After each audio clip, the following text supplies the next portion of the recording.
Stagnation is very dangerous.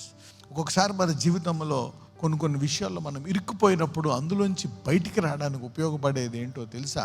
చూడండి, చదువుదాం ఈ వచనం. ఐజయా 58:6. దుర్మార్గులు కట్టిన కట్లను విప్పుటయు, దుర్మార్గులు కట్టిన కట్లను విప్పుటయు, కాడి మాను మేకులు తీయుటయు.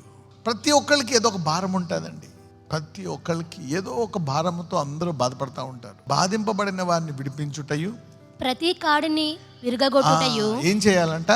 ప్రతి కాడి అంటే కాడి అంటే ఏంటి? అదొక భారం, అదొక బాధ. ఏదైనా వచ్చి it could be any problem, could be a headache are depression, లేకపోతే ఎవరో ఏదో అవమానము చెందడము, వాళ్ళకి కొంచెం ఎంకరేజ్మెంట్ కావాలా, మేబీ ఒక hospital bill, something like that, educational fees, maybe ఆ నెలాఖరికి వాళ్ళకి తినడానికి తినలేదేమో, లేకపోతే వాళ్ళకి ప్రార్థనా సహాయం కావాలేమో, నూనె వేసి వాళ్ళకి ప్రార్థన చేయాలేమో, ఎంకరేజ్ చేయలేమో, మేబీ వాళ్ళకి వాక్యము కావాలేమో, నీతో సహవాసం కావాలేమో, అతను అలా ఒంటరితనాన్ని జయించడానికి. రకరకాల కాడులు ఉంటాయి. ఇక్కడ ప్రతి కాడిని విరగొట్టుటయు నేను ఏర్పరచుకొనిన ఉపవాసం.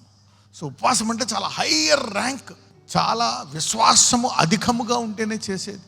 అలాంటికి మీరు బైబిల్లో గొప్ప గొప్ప కార్యాలు ఎప్పుడు జరిగాయంటే ఉపవాసం ఉన్న ప్రజలు. ఉదాహరణలు కూడా చెప్పాను నేను. ఎస్తేర్, యూదులు వాళ్ళ మీద మరణశాసనం వచ్చినప్పుడు ఉపవాసం ఉంటే ఏమైంది? రివర్స్ అయిపోయింది. నినివే పట్టణం. Fasting has changed many many many things.